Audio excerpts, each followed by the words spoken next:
So, student, in that particular part third, we will talk about the main feature of constitution. Constitution is a way of life that the state chosen for that itself.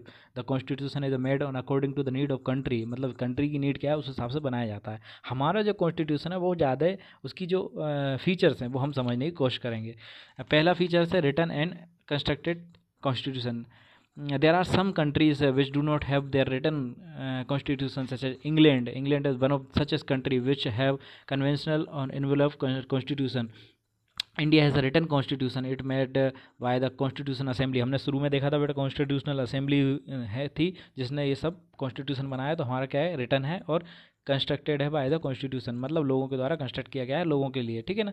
तो ये बड़ा important हमारा features है. फिर detail and comprehensive, मतलब आपका जो है वो हर एक चीज़ डिटेल में दी हुई है. उसमें ऐसा नहीं है कि कोई भी चीज़, people of different caste religion speaking different language residing, they have own culture. The constitution ensure that promoting the feeling of unity. हमारे पास बहुत सारा डाइवर्सिटी बहुत है, सभी की भावनाओं को उसमें देख कर बनाया गया है. ठीक है. रिजिड एंड फ्लेक्सिबल, कभी कभी क्या होता है रिजेक्ट हो जाता है, कभी कभी फ्लेक्सिबल हो जाता है. The Indian constitution adopted a middle path.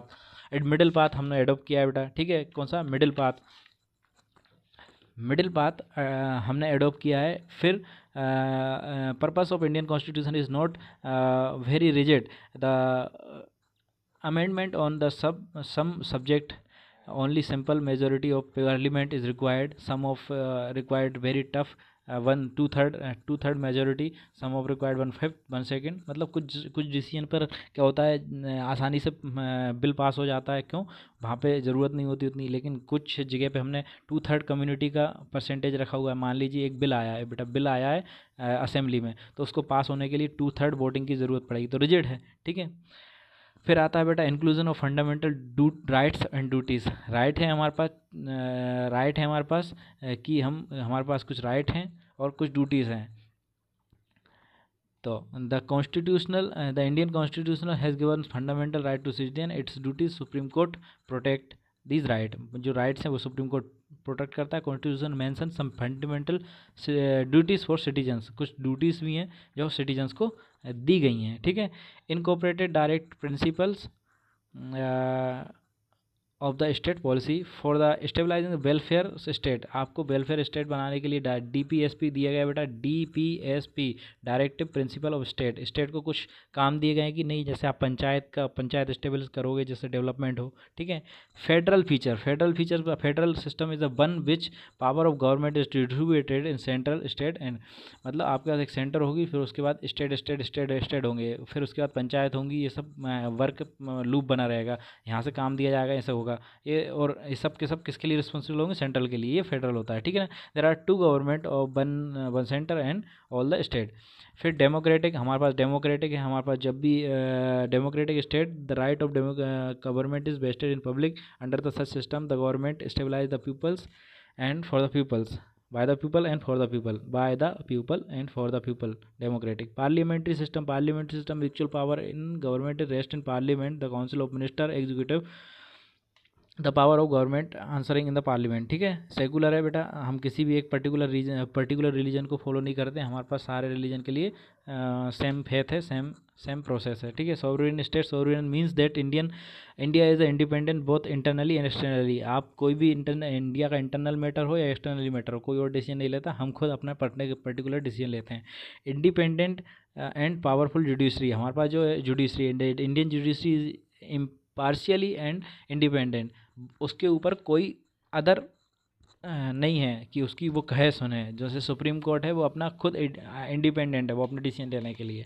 It is protect fundamental rights of the Indian citizen. The rights of interpretation of constitutional rests with the Supreme Court of India. The legislature and executive cannot interfere in the working of judiciary. जो judiciary के working में ये लोग interfere नहीं करते. ठीक है बेटा.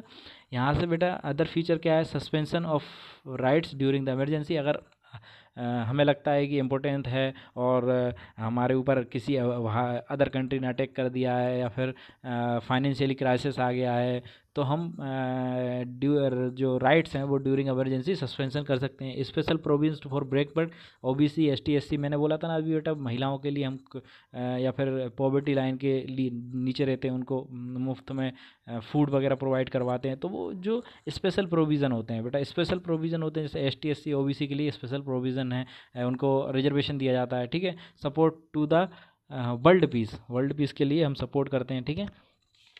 ये था हमारा पूरा चैप्टर बेटा। हमने कॉन्स्टिट्यूशन को देखा, कॉन्स्टिट्यूशन में क्या क्या है बेटा, उसमें कॉन्स्टिट्यूशन की असेंबली कैसे कैसे बनी, कॉन्स्टिट्यूशन क्या होता है, कॉन्स्टिट्यूशन बॉडी ऑफ लॉ, फिर कॉन्स्टिट्यूशन असेंबली के बारे में देखा, प्रियम्बल देखा, प्रियम्बल मैंने आपको ओरिजिनल भी दिखाया, फिर हमने देखे फीचर्स ऑफ, मेन फीचर आपको कम से कम नहीं, ज़्यादा नहीं तो बेटा कम से कम आपको 5 फीचर, इनमें से बेटा हाँ, या तो आप बुक में से या नोट्स में भेजूँगा, उनमें से आप 5 फीचर मेमोराइज़ करें, ठीक है, कम से कम, ठीक है। बाकी सब आपको सारे ही याद होने चाहिए, ठीक है। अब हम थोड़े से ऑब्जेक्टिव देख लेते हैं। The constitutional assembly found in, अभी बताया था बेटा, दिसंबर 1946। The chairman of drafting committee Bhimrao Ambedkar. Constitutional assembly adopted the constitution, कब अडोप्ट किया था बेटा, 26 जनवरी 1950, ठीक है। The president constitution was Rajendra Prasad, Rajendra Prasad थे बेटा president. The Indian constitution is a written and constructed, ठीक है बेटा। And India has a independent and powerful judiciary, ठीक है। ये और क्वेश्चन मैं आपको प्रोवाइड करवा दूंगा, ठीक है। Thank you.